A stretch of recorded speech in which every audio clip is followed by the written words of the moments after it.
So first, we'll do a small revision on the chapter of chains. What are the main formulas? What are the main tables provided? And then we will do a design problem for a chain. So we introduced last time what are the different types of chains, and we said that we will mainly work with roller chains. And in this case, we have a single chain and a multiple strand roller chain. We said that we use the multiple strand roller chain in case we want to increase the power transmission. Now, we have different characteristics for these chains. To start with, we define what is called the roller chain pitch. And as you can see in this figure, the chain consists of joining several rollers together. And this consists of the link joining two rollers through pin connections. So we can define, if you want, the chain by the number of links it has, and also the pitch of the chain, which is the distance between pins joining different links. Okay, so this is P, the distance between any of these two pins joining rollers is P, and we characterize also the chain by L, which is the number of links used. Now, the pitch number can be designated by just a number, which is an integer, going from 25 to 240. And then once I give you this number, to get the value of P in inch, you just have to divide this number by 80. Okay, so let's say if I tell you you have a number chain of 160, you can deduce that the value of P in inch is P over 80 equals to 2. Now, uh, in case we want to determine, so for a certain design, okay, whenever we have a multi-strand chain and we want to do, let's say, the design, we can find the power per chain. And to find the power per chain, we divide the total power transmitted by a certain multi-strand factor. And this multi-strand factor is available from this table. So you can, once you have a multi-strand chain, and the total power transmitted is given, and you want to design, let's say, if you want the number of teeth of your sprocket, etc., you can determine what is the power per chain, the equivalent power per chain, and you have to divide just by the factor provided with this table. Now, this graph is very important, and I will illustrate it here for more clarity. In this graph, you have first, on the vertical axis, you have the horsepower, and you have, depending on the number of strands, different axes. So here, your first column here will correspond to a single chain system, single strand. Here you have multi-strands, so you can go to 2 strands, 3, and 4. So in this graph, depending on the number of strands you have, you can select the corresponding vertical axis. And you can read here the horsepower, the design horsepower. So in a certain application, they should specify for you what is the horsepower required. And or sometimes they give you other parameters and you determine the corresponding horsepower. So you can do it in this table. You need, if you want, 2 inputs to get the third. So you need to know, let's say, the speed of the small sprocket, the horsepower required. You can determine then the chain number. Also, they should give you the type if you want to go to single or multi-strand rollers. And sometimes you can have flexibility and you can make several designs, let's say, to get a certain same objective, because you have the probability of using. So if you look at this figure, for example, for 100 horsepower, if you use a single chain, you might need a certain for a certain RPM. So let's say for your the smallest sprocket, let's say you have 400 RPM. Okay. Now you want to produce a horsepower, let's say of 100. Then you have several possibilities using this figure. You have first, you can use, if you want to use a single chain, then you have to select a chain number. You always read the chain number below the line, because as you can see here, we start from 25. A chain number of 25 will correspond to this line. So always when you detect the intersection point, you take the number just below the line. Okay. So here, for example, if you want to use a single chain that to reach for your smallest sprocket a RPM of 400, this is the intersection point, which correspond to a chain number of 180. You could have reached, if you want this horsepower with a double strand chain, then you will need a different value for your chain number. Okay, so you can read the corresponding intersection point, which is nearly here. Okay, so etc. You have several possibilities. It depends if you want on the other restrictions. If you have other restrictions, this will allow you. Sometimes, if you have a point in between, then you can select, let's say, the largest chain number available if you don't have exactly the intersection point on the line. Okay, so depending on other constraints, let's say about the distance between centers, about the total length you can use, you can select between the availabilities which one will be the best. So this is about the following chart. So the following chart is linking the horsepower and the speed of the sprocket to the chain number.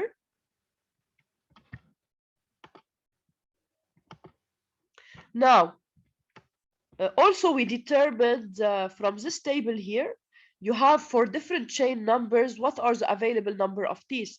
So whenever you do a design, let's say you calculate the number of teeth N1 or N2 and then the two. Sometimes I give you, let's say, one of the two and you should calculate the second.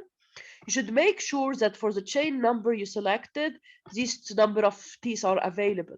If they are not available, you should then select maybe the closest number of teeth, and then you should alter the values of your angular velocities, for example.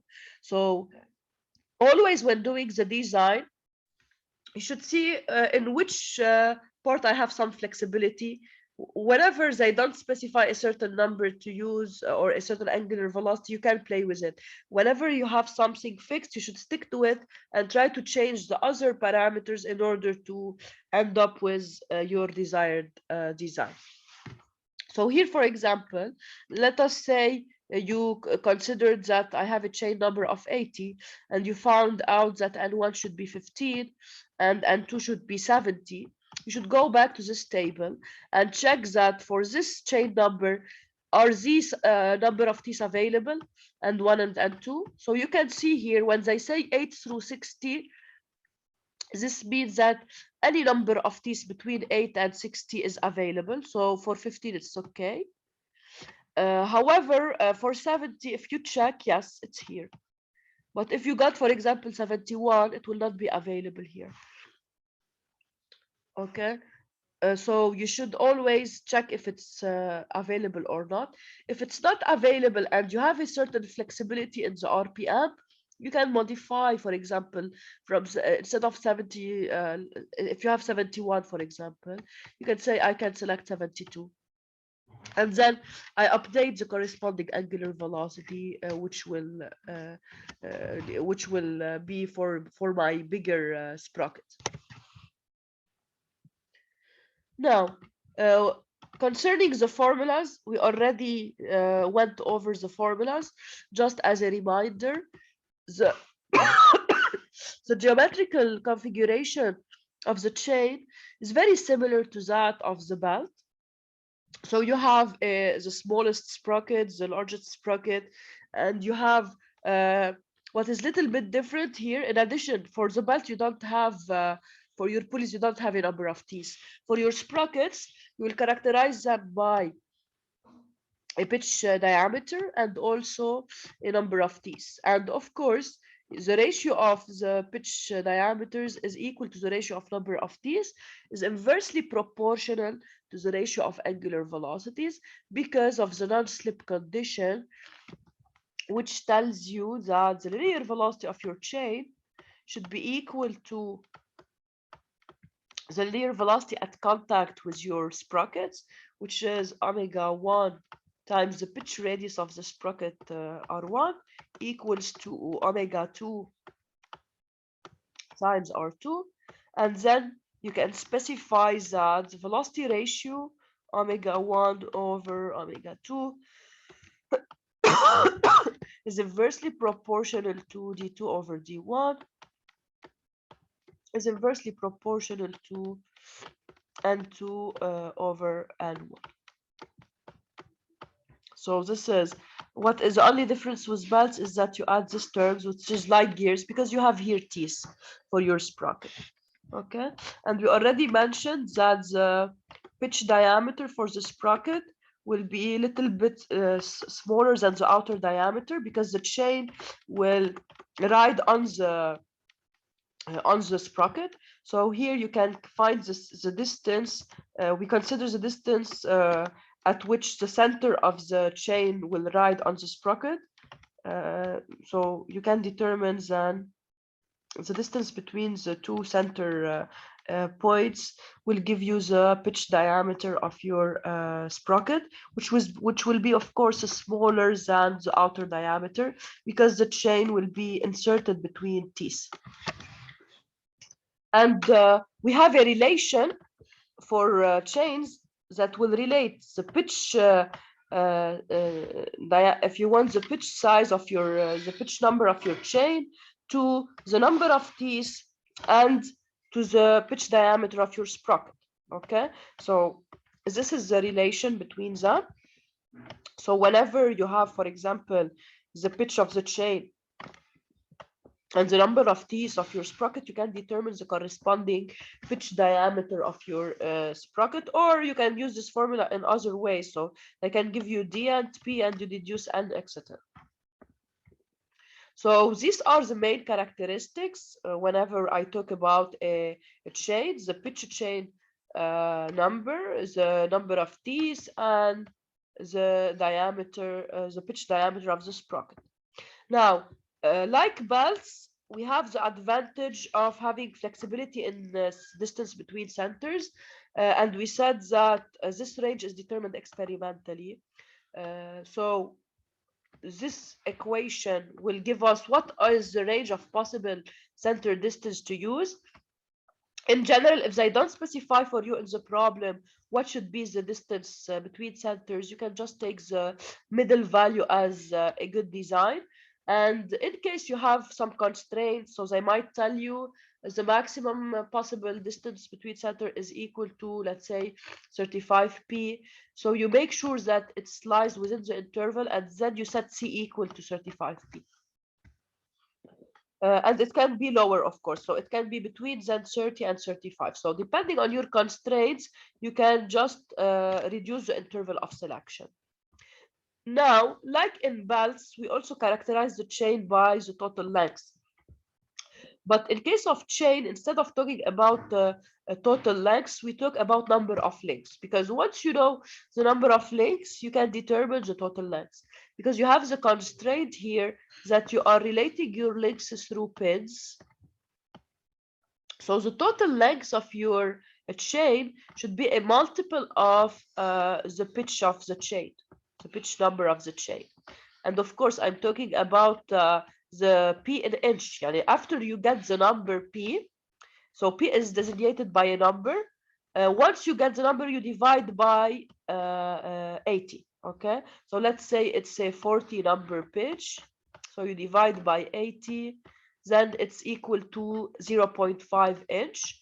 And then you multiply to get the total lengths, you multiply by the number of links. So this is why here, instead of calculating the total lengths in the formula developed here will calculate the total number of links. And once you have your, of course, it should be an integer number. So whenever you do your design calculation, if you get a decimal number, you can take the number just above it, and you can find then the corresponding number of links. Okay, so here you have the following formula will give you what is the number of links function of the distance between the centers, the chain number, pitch number, the number of T's for your two sprockets.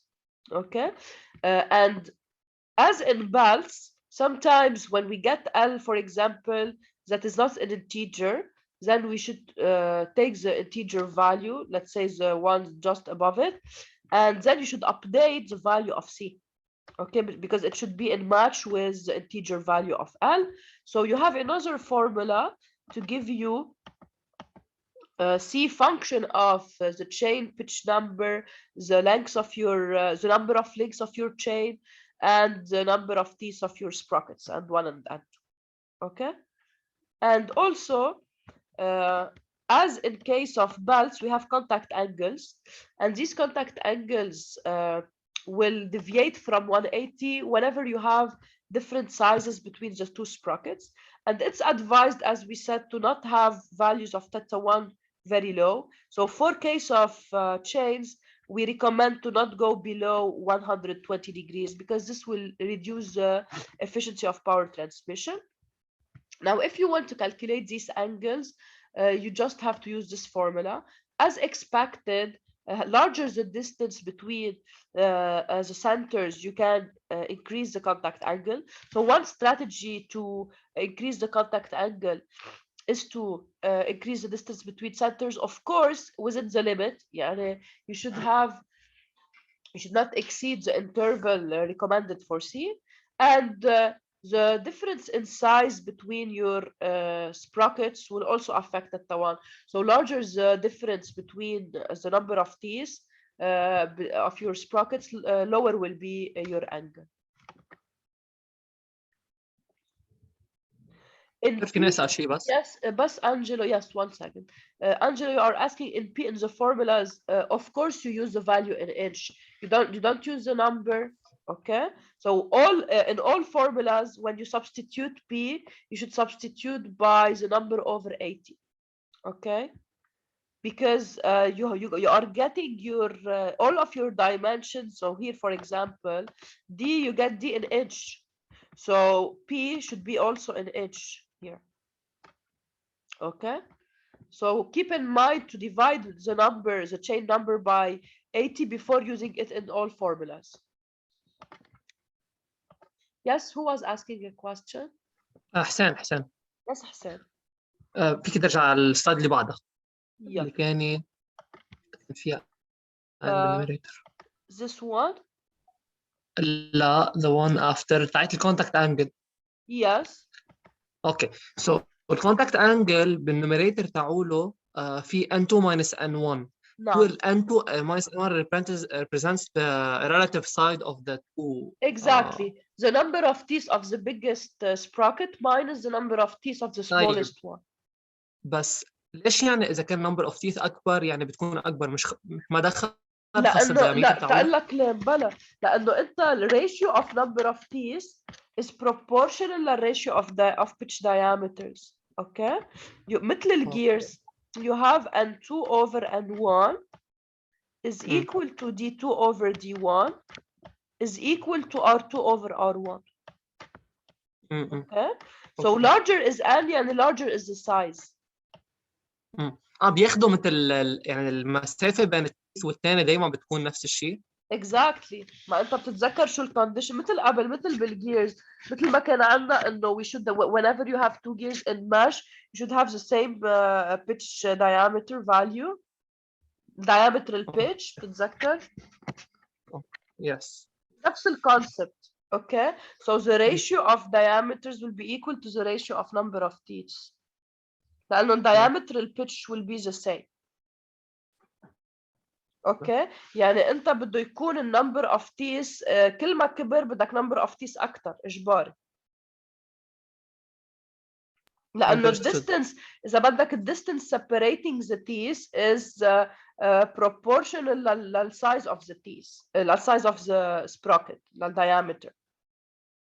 اوكي يعني n over d should be the same. n over d should be the same for the two sprockets. فكل ما كبر ال d of the sprocket كل ما لازم يكبر ال number of teeth. تتذكروا انه نحن بالجيرز we define the diametral pitch as pi d over n صح؟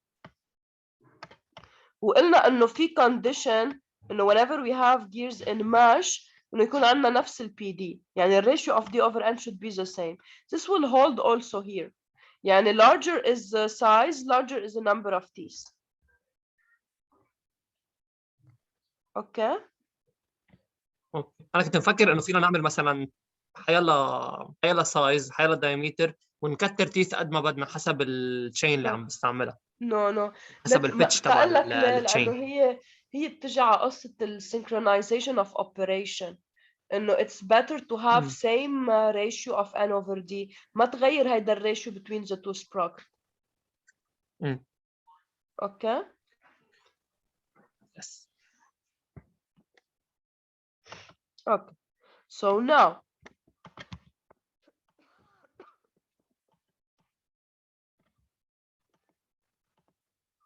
now concerning the velocity ratio.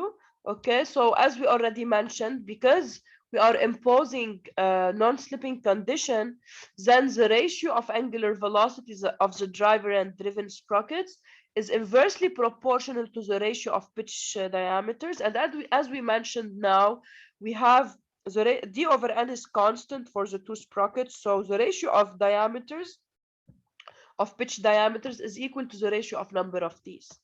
And we can calculate the linear velocity or from sprocket 1 or from sprocket 2. So the linear velocity of the chain is r1 omega 1 equals to r2 omega 2. Okay. Now, concerning the lubrication techniques, one of the disadvantage of chains is that it requires lubrication, and the method of lubrication will depend on the speed of the chain. So if you have relatively low speed, which is the range of the chain speed, linear speed below 650 feet per minute, you can just have a manual lubrication system where the oil will be periodically applied to the links of the chain. However, if you have larger interval of speed, so we talk about moderate speeds of chain between 650 and 1,500 feet per minute, then you need to use a bass lubrication system where the lowest part of the chain will dip into a bath of oil. And for very high speeds above 1,500 feet per minute, then it's suggested to have oil stream lubrication. Then you need a system with a pump, which is a little bit more complex, that will continuously deliver a continuous stream onto the chain to ensure the continuous lubrication of our chain. Now, let us do together a design example to practice on all of these formulas and use of charts. In this problem, we have a single strand roller. So every information is important in the design. First, it's a single strand roller. So whenever we go to the chart, we explain, we go to the column of single strand. It's connecting a 10 horsepower engine. So the horsepower is given, it's 10, to a lone waste shredder. As the engine operates at 1,200 RPM, so we already know the angular velocity of the smallest sprocket. Always the fastest sprocket will be the smallest one. It's characterized by the largest angular velocity. And in the graph we were talking about, we use the angular velocity in the horizontal axis of the smallest sprocket, and the value is in RPM. We also know the value of omega 2 here. So since they imposed omega 1, omega 2, okay, because they said should rotate at. They didn't send approximately, for example, to say that I can play with the value. They said it should rotate at 240. So I should find a design that will give me the velocity ratio equal to 1200 over 240. Now, they imposed also the number of T's for the drive sprocket. So N1 is equal to 18 T's. And I want to design a system and get what should be the value of N2. Also, of course, I should determine what is the chain to be used. So I should find what is the pitch for my chain, what is the number of T's for my sprocket, for my driven sprocket, what is the pitch diameters D1 and D2 for my two sprockets. Also, I should determine what is the distance between centers, what is a number of links to be used. So all of these parameters should be specified into the design. Now, how to start in such problem? To start, I look at my inputs. I know the horsepower. I know the angular velocity of the smallest sprocket. I know that it's a single strand system. So first I go to my chart, which we were explaining. L is لا مش حسين. I'm not saying that you should get it first, okay? But you should get it whenever you solve. You should get it. We'll start first by the chain number P, okay? Because from the given, the first thing that we can have is P, okay? So we find P, then we'll be able to find N2 and the other parameters. Okay. هلا حتى بنلاقي P بيرجع بنلاقي وقت نلاقي ال value of P then we'll see how to proceed to calculate all others. يعني هلا هن عادة لازم يسألوكم إياهم بالدور. بس in case they just say design a system and they didn't mention for you what you should find, do you start step by step? You see what are the inputs and what can I find them. اوكي دكتور هون فينا نبلش ببي او بان 2. هلا اللي عم بساله بس انه ان 2 اصلا فورست هون لانه معنا اوميجا 1 اوميجا 2 N2 is forced exactly. يعني فيك تبلش فيها وفيك تبلش ببي، اثنيناتهم فيك تبلش ما فيها. فرقت. Exactly. You can start by N2 because you already have the ratio of angular velocity that is imposed. So this will allow you directly to get N2. Okay. You can say that because I know it's a single strand 10 horsepower وهيدا فيني نبلش ببي. So to start with you can start from wherever you want. يعني أو من N2 أو من P. Once you get N2 and P, you will think about the relation between number of T's, chain pitch pitch diameter. يعني N1 و P ما عم بيعطوك D1 و N2 P بيعطوك D2. وقت يصير معك كل هول ال values N1 و N2 P, you can use the formula. You can use the recommended range لسي تاخد middle value to get the number of links. You will check if this is an integer or not. If it's not an integer, you take the closest value. فيك تاخد just the upper one. وبيرجع when you update L, you should update back C لأنه it should be a matching with the value of L. So this is the strategy of design. Okay. Now to start with مثل ما قلنا بهذا البروبلم هن بلشوا لنا بالبيتش اوف ذا تشين، يعني هن ساعدونا شو بدنا نجيب. بس sometimes I just tell you design a convenient system. ما بيعطوكم شو بدكم تجيبوا، انتم لازم تعرفوا تبلشوا. Okay. So here we can start by getting N2 as Hassan said because we know the two angular velocities, so we can apply that omega 1 over omega 2 is equal to N2 over N1. We already know 3 of these parameters. The only unknown is N2, we got it. Okay.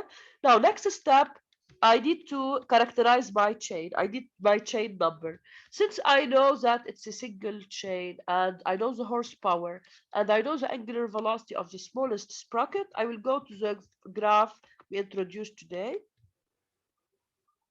Okay. So I will go to the دايما هو قصص الباور بيكونوا على smaller one. هو الباور هو زي حسين. The power is the same. Transmission of power is the same. بس نحن yes عادة الدرايفر عم بيكون الصغير والدريفر الكبير. اوكي. Angelo, yes, the horsepower is the same, بس نحن عادة هون عم ياخذوا الانبوت هو smallest sprocket والاوتبوت هو biggest one.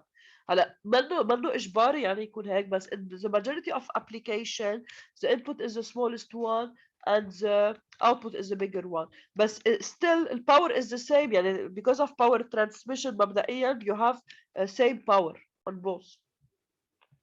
Okay. الا اكيد انه we take into account possible losses و etc. بس whenever انت بس تعمل design let's say بس كنا نحكي عن الجيرز كنا نحكي انه constant power يعني torque times omega is constant. Okay, so T1 omega 1 equals T2 omega 2. Now if we go to the graph here, okay, let us try to find what is the chain pitch number here.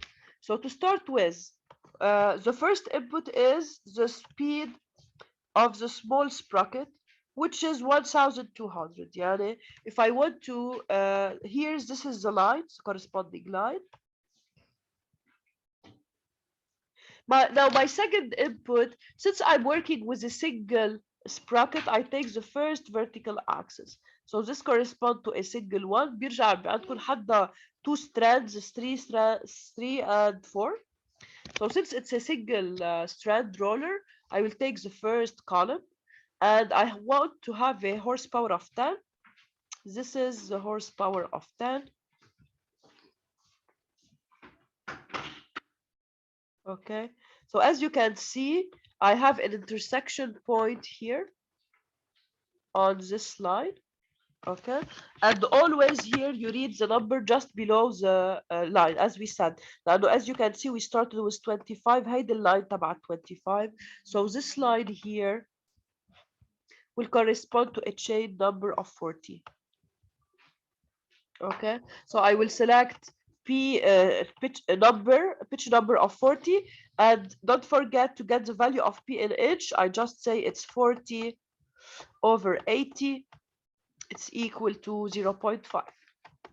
Now I know the value of the pitch number. I have also N2 and N1, so I can deduce from the formula linking P, N, and D, I can deduce the pitch diameters for my two sprockets. Okay, so the next step will be to say, first, from the chart, I selected a 40 pitch single strand chain. Then from the ratio of number of T's inversely proportional to the angular velocity ratio, I got that N2 should be equal to 90 T's. Now I should verify that for a 40 pitch chain, I have the sizes available. So 18 and 90, I should check that they are available. To do this, I go to the table that we also talked about today. This table here.